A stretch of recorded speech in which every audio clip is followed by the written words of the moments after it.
הדבר הראשון שצריך לעשות זה לפרק את הידית העגולה שנמצאת בצד הפנימי של הדלת, ועושים את זה על ידי דחיפת פין שנמצא בחור שמאחורי בצד האחורי של הידית.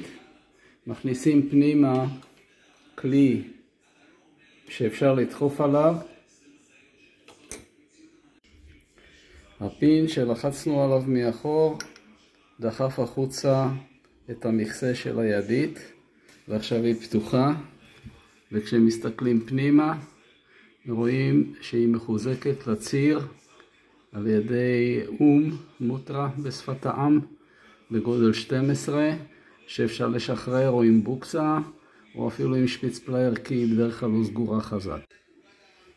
אחרי שהוצאנו את ואת הדיסקית, אנחנו יכולים להוריד את הידית, ואפשר גם להחזיר אותה.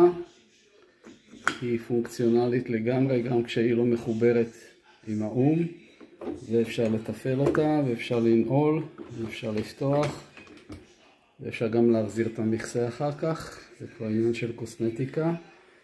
אז מה שצריך לעשות בעצם בזמן שאנחנו חוששים שמישהו ירצה לפתוח את הדלת מבחוץ, אנחנו כמובן, אני עושה את זה בחוץ, אבל אתם עושים את זה בתוך הממ"ד, נועלים, מורידים את הידית,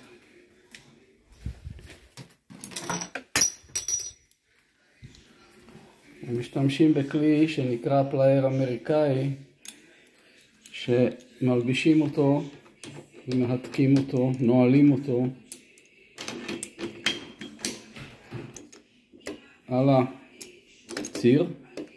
הציר הוא מרובע. אוקיי, אני קצת אסגור ואנעל, ועכשיו אפשר לראות שכשמנסים לסובב את הידית בחוץ, המפתח האמריקאי, הפלייר האמריקאי נעצר על הידית העליונה, ולא מאפשר לבצע פתיחה מבחוץ. זה הכל.